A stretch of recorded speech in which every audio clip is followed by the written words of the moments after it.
आज हम बात करेंगे एक सिंपल स्ट्रेटजी की जिससे आप बना सकते हैं 233.9 करोड़ रुपीस या उससे भी ज्यादा। ये स्ट्रेटजी एक सुपर इन्वेस्टर की स्ट्रेटजी है जो आप भी फॉलो कर सकते हैं। ये स्ट्रेटजी इतनी सिंपल है कि शायद किसी को यकीन ही ना हो कि इस स्ट्रेटजी से इतना पैसा बन सकता है। इस स्ट्रेटजी का जिक्र वॉरेन बफेट ने अपने super investors of Graham and Dodd के चैप्टर में, जो इंटेलिजेंट इन्वेस्टर की बुक में है, उसमें जिक्र किया है। वहां वो बताते हैं उस सुपर इन्वेस्टर के बारे में जिसने ये स्ट्रेटेजी अपनाई और 21.3 annualise return compounded for 28.25 years बनाया। अगर आप 1 करोड़ रुपए लगाएं और फॉर नेक्स्ट 28.25 ईयर्स के लिए कंपाउंड करें एट 21.3%, तो आपका पैसा बनेगा 233.9 करोड़। आइए इस रिटर्न के बारे में राकेश झुंझुनवाला जी क्या कहते हैं उसे सुनते हैं। See, what is stock market? I think if I get 18% return on my portfolio, I'm a king. If I get 21%, I'm an emperor. इसलिए दोस्तों, मैं इस स्ट्रेटजी को एक एम्परर स्ट्रेटजी भी कहता हूं। अगर इस सुपर इन्वेस्टर के फंड में आपने 10 लाख रुपए लगाए होते और जब इन्होंने फंड बंद किया तब निकाले होते, तो आपने अपना पैसा 600 टाइम्स यानी 65 करोड़ रुपीस कर दिया हो। इस सुपर इन्वेस्टर के बारे में वॉरेन बफेट कहते हैं कि ये कभी कॉलेज ही नहीं गए, पर इन्होंने एक कोर्स किया जो था बेन ग्राहम का। और बेन ग्राहम आपको पता है वॉरेन बफेट के भी गुरु हैं, और उस कोर्स की बदौलत आप देख सकते हैं इनका इतना अच्छा ट्रैक रिकॉर्ड। इनको न्यूज से तो कोई लेना देना ही नहीं है और ये कोई फ्यूचर बेनिफिशियल इंडस्ट्रीज को देखने में या उनके बारे में जानने में इंटरेस्टेड ही नहीं होते। इनको तो बस चाहिए balance sheets, profit and loss account और एनुअल रिपोर्ट्स। बस ये नंबर्स देखते हैं और शेयर्स को सिलेक्ट करते हैं। इनकी स्ट्रेटजी आप जानना चाहोगे क्या थी? इनकी स्ट्रेटजी थी अंडर वैल्यूड स्टॉक्स लेना। ये काफी सारा डाइवर्सिफिकेशन करते थे। ये कभी चिंता नहीं करते थे कि जनवरी है या मंडे है या इलेक्शन ईयर है। ये सिर्फ ये देखते थे कि अगर एक बिजनेस 100 रुपए का है और उनको ये 40 या 50 रुपए में मिल रहा है तो वो खरीद लेते थे। बस इतनी सिंपल सी स्ट्रेटजी थी और वो ये प्रोसेस को रिपीटेडली फॉलो करते थे। जैसे ही कोई स्टॉक अगर अपनी फेयर वैल्यू पे आ जाता, उसे बेच देते और नेक्स्ट स्टॉक ढूंढते जो अंडर वैल्यूड हो, वो 40 to 50%। अब वो 40 to 50% डिस्काउंट वाले स्टॉक ही क्यों लेते थे? क्योंकि वो कहते थे कि मुझे मार्जिन ऑफ सेफ्टी देखनी है। अगर मैं ज्यादा प्राइस भर दूंगा तो मेरे रिटर्न्स भी डिमिनिश हो सकते हैं और लॉस के चांसेस भी बढ़ सकते हैं। इनको बिजनेस की क्वालिटी की कोई परवाह ही नहीं थी, क्योंकि अगर बिजनेस की क्वालिटी की परवाह करेंगे तो अच्छे बिजनेस तो मार्केट में डिस्काउंट पे अवेलेबल होने के चांसेस ही बहुत कम होते हैं। अच्छी कंपनीज मार्केट में इतने डिस्काउंट पे मिलती ही नहीं। मोस्ट इंपॉर्टेंट मेट्रिक जो ये कंसिडर करते थे वो था प्राइस टू बुक रेशियो। अगर price to book less than 0.5 होता था तो ये कंपनी को खरीदना स्टार्ट कर देते थे, और जैसे ही प्राइस टू बुक कंपनी का 1 हो जाता था ये स्टॉक को बेच देते थे। सेकेंड मेट्रिक जो वो यूज करते थे वो था नेट नेट्स। नेट नेट्स मतलब अगर कोई कंपनी अपनी लिक्विडिफिकेशन वैल्यू से नीचे मिल रही हो तो वो उसको लेना स्टार्ट कर देते थे। लिक्विडिफिकेशन निकालने का उनका तरीका था कि टोटल करंट एसेट्स में ऑल लायबिलिटीज अगर रिड्यूस कर दें और जो वैल्यू आए, अगर स्टॉक मार्केट उससे कम कोट कर रहा है तो वो लिक्विडिफिकेशन वैल्यू से नीचे होती है, तब वो लेना उसको स्टार्ट कर देते थे। ऐसी कंपनीज जनरली बियर मार्केट में मिलती है। थर्ड मेट्रिक जो वो यूज करते थे वो करते थे low price to earning ratio. इन तीनों मेट्रिक्स को यूज करके उन्होंने इतना फैबुलस रिटर्न बनाया कि आप यकीन ही नहीं कर सकते। इस सुपर इन्वेस्टर का नाम था वॉल्टर जे स्क्लोस। आइए सुनते हैं उन्हीं की जुबानी कि ये कैसे बाय करते थे। But I do find that if you get a stock that's selling at below, considerably below book value, and it has a good history over the last 20 years, it gives you a certain amount of confidence in it, particularly if the debt is small and if the management itself owns a fair amount. अब समझते हैं कि क्यों इनकी strategy work करती है और क्या इंडियन कंटेक्स्ट में भी ये स्ट्रेटजी वर्क करी है पिछले लास्ट 3-4 ईयर्स में। फर्स्ट, वॉल्टर जे स्क्लॉस बहुत प्राइस कॉन्शियस थे। वो एक कंपनी का कम से कम प्राइस पे करना चाहते थे जिससे कि उनकी लॉस की प्रोबेबिलिटी कम हो जाए, और ये बहुत सारी कंपनीज लेते थे। अब होता ये है कि बहुत सारी कंपनीज में प्रॉब्लम टेम्परेरी होती है, पर स्टॉक प्राइस उस टाइम के लिए डिप्रेस्ड होता है और वो विद टाइम प्रॉब्लम सॉल्व हो जाती है। तो कंपनीज अपनी ट्रू वैल्यू कोट करने लगती है। सेकंड है डाइवर्सिफिकेशन। क्योंकि वो काफी डाइवर्सिफाइड रहते थे तो उनके गलत इन्वेस्टमेंट्स भी उनके पोर्टफोलियो को ब्रेक डाउन नहीं करते। Third, long term view.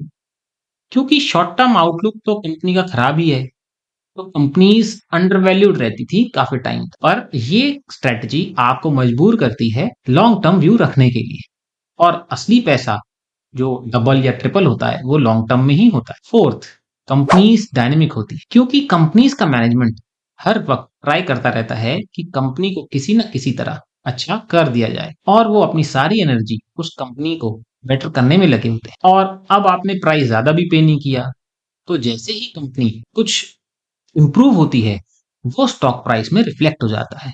इससे अच्छा रिटर्न भी बनता है। Fifth, buying future for free. अब आपने ऑप्टिमिज्म का प्राइस तो भरा ही नहीं, आपने कोई फ्यूचर असेस करके कंपनी ली ही नहीं, आप तो बस प्राइस मिनिमम पे कर रहे हैं। और मान लीजिए कि उस इंडस्ट्री और सेक्टर में कोई गवर्नमेंट इंटरवेंशन हो जाता है या कोई कंपटीशन रिडक्शन हो जाता है, तो कंपनीज बेटर परफॉर्म करने लगती है और वो फिर स्टॉक प्राइस में रिफ्लेक्ट कर जाता है। इसीलिए वॉल्टर जे स्क्लॉस तो कभी फ्यूचर डेवलपमेंट्स की परवाह करते ही नहीं थे। अब देखते हैं पिछले 3 ईयर्स में ऐसे कौन से स्टॉक्स या शेयर्स थे जो इस पैरामीटर पे फिट बैठते थे और उन्होंने कैसा रिटर्न दिया। एनसीसी, अगर आप इसके चार्ट को देखेंगे तो आप देखेंगे कि आप बहुत जगह ऐसे बाय कर सकते थे और बड़े अच्छे रिटर्न भी बना सकते थे।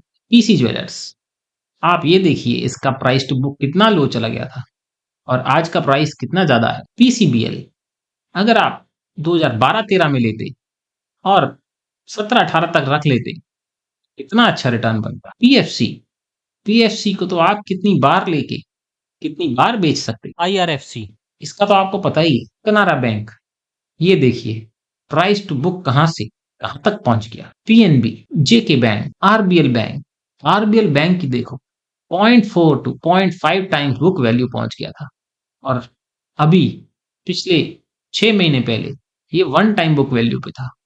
आराम से आप इसको बेच के निकल जाते, क्योंकि अगर हम ज्यादा सोचेंगे और वॉल्टर जे स्क्लॉस की फिलॉसफी लगाएंगे तो हमें बेच के निकल जाना चाहिए।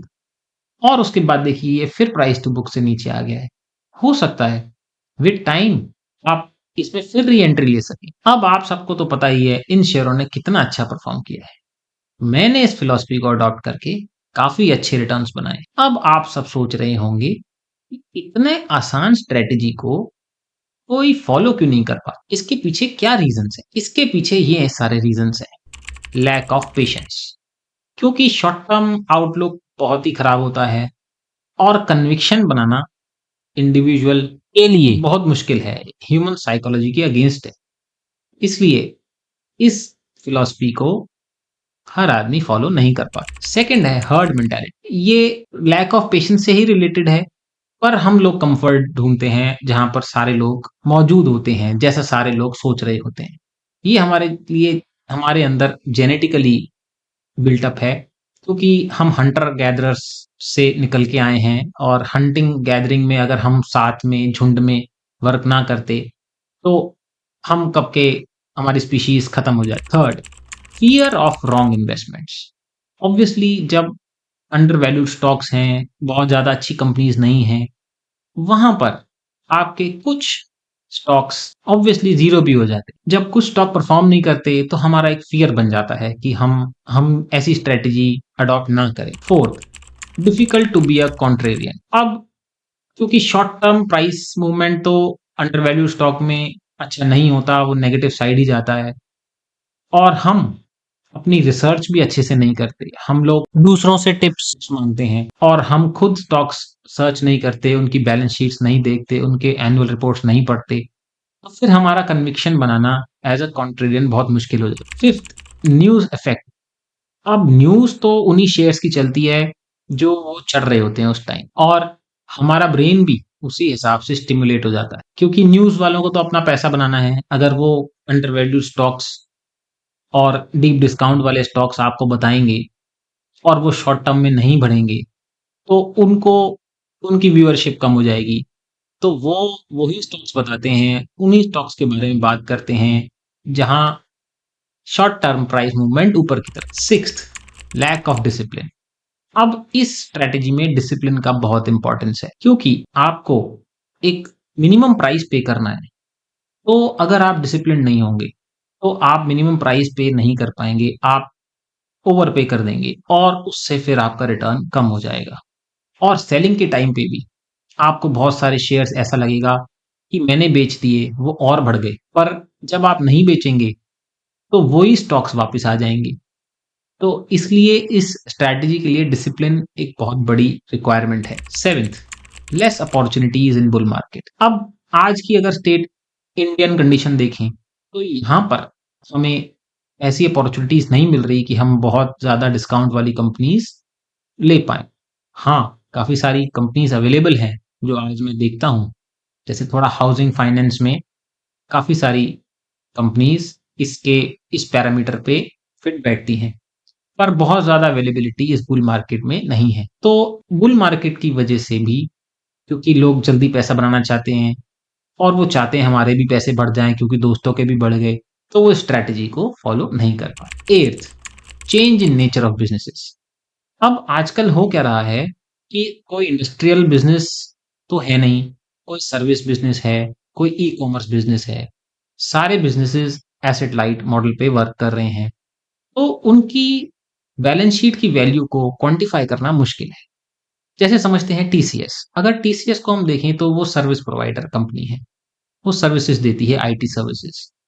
उसके इतने सारे एम्प्लॉयज हैं, तो एम्प्लॉयज भी एक एसेट है, पर उन एम्प्लॉयज को आप बैलेंस शीट पे क्वांटिफाई नहीं कर सकते। सिमिलरली बड़े बड़े ब्रांड्स हैं, मैकडोनल्ड्स के हैं, बर्गर किंग है, अगर इन ब्रांड की वैल्यू को आपको क्वांटिफाई करना हो बैलेंस शीट पे, तो वो आसान नहीं है, वो क्वांटिफाइबल नहीं है, वो इनटेंजिबल एसेट्स। तो इस change of nature of business की वजह से ये फिलॉसफी हर आदमी यूज नहीं कर।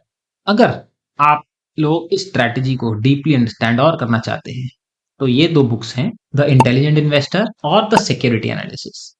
आप इन दोनों को पढ़ सकते हैं और आपको इससे बहुत फायदा मिलेगा। अगर आपने इस स्ट्रैटेजी को पहले से अडॉप्ट किया है तो मुझे कमेंट बॉक्स में कमेंट करके जरूर बताएं। आज के दिन आप अपना इन्वेस्टमेंट इन पैरामीटर्स पर करके देख भी सकते हैं और प्रैक्टिस कर सकते हैं। मैंने भी जब स्टार्टिंग करी थी तो ऐसे ही प्रैक्टिस किया था इस स्ट्रैटेजी को, और मुझे इस स्ट्रैटेजी के बहुत बेनिफिट्स मिले। आशा करता हूं आपको भी इस स्ट्रैटेजी के बेनिफिट्स मिलेंगे। मिलते हैं फिर से एक और नई video. Thank you for watching.